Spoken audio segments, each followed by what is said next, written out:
Hello दोस्तों, कैसे हैं। जानकारी चैनल में आपका स्वागत है। दोस्तों, आज हम आपको बताने वाले हैं कि गैर मजरूआ आम भूमि क्या होता है और गैर मजरूआ आम भूमि की सर्वे कैसे कराएं अपने नाम से। दोस्तों, ध्यानपूर्वक सुनिएगा, आपको सारी जानकारी मिल जाएगी।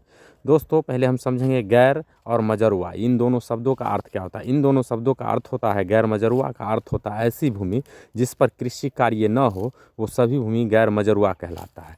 और इसमें और गैर मजरूआ कहलाता है। इसी में कैटेगरी का आता है गैर मजरूआ आम और गैर मजरूआ खास, गैर मजरूआ मालिक।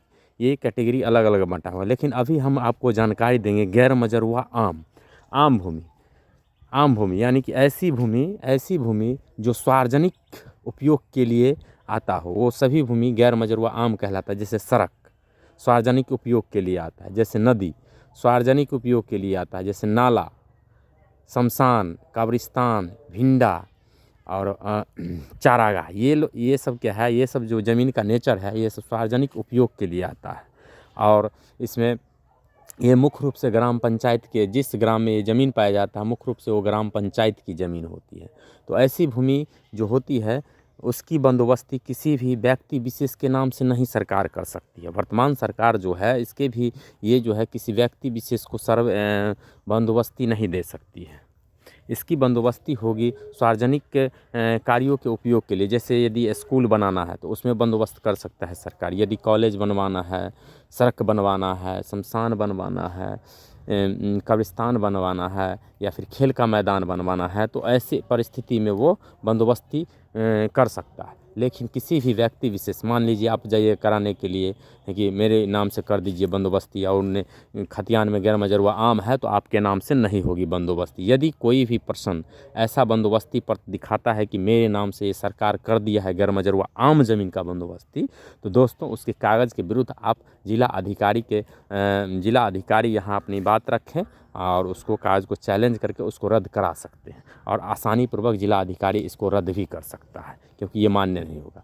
अब देखते हैं कि कौन सी बंदोबस्ती वैलिड होगा। मान लीजिए कौन सी बंदोबस्ती वैलिड होगा, तो जैसा कि आप लोग जानते हैं कि 1950 से पहले यहाँ पर ब्रिटिश गवर्नमेंट का शासन चल रहा था। उस दौरान तो है ज़मीन का जितना भी कार्य होती थी, ज़मींदारी जो प्रथा थी वो ज़मींदारों के पास थी। ज़मीन का भूस्वामी, भू मालिक कहिए, वो ज़मींदार होता था। और ज़मींदार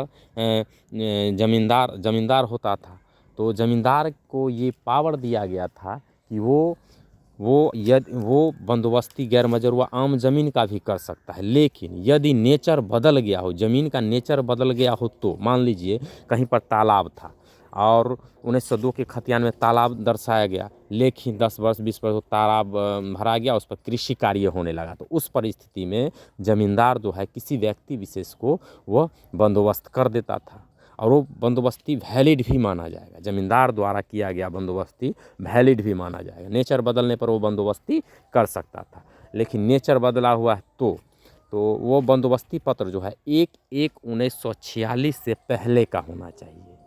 और रिटर्न जमाबंदी में नाम होना चाहिए। वर्तमान तक रसीद कटता हुआ रहना चाहिए, और वर्तमान में दखल कब्जा। अगर ऐसे परिस्थिति में है इस प्रकार का, अगर यदि उसके पास पेपर है, तो सर्वे उन्हीं व्यक्ति के नाम से होगा जिसके पास 1/1/1946 से पहले का बंदोबस्ती पत्र हो, रिटर्न में नाम हो, और वर्तमान तक रसीद कटला हो, और ज़मीन पर दखल कब्जा हो, तभी उसी नाम से सर्वे किया जाएगा।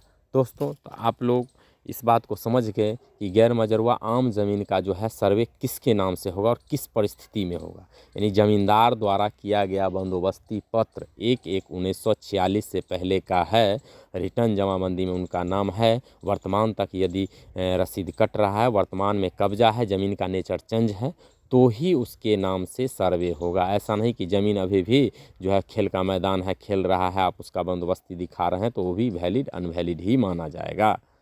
ठीक है। तो दोस्तों, यदि जानकारी आपको अच्छी लगी तो आप सब्सक्राइब, लाइक और शेयर ज़रूर कीजिएगा। आपके लिए हम इसी प्रकार के वीडियो लाते रहेंगे, ताकि आप लोग इस वीडियो को देखकर अपने ज़मीन के बारे में समझ-बूझ विकसित करके अपना ज़मीन को सर्वे करा सकते हैं। किसी दूसरे के झांसे में ना आए, दूसरे के झांसे में आपको दूसरे के झांसे में वो गलत पेपर वगैरह दिखा के वो बोल सकता है कि ऐसा मेरे गैर मजरूआ आम ज़मीन है, हमको बंदोबस्ती कर दिया।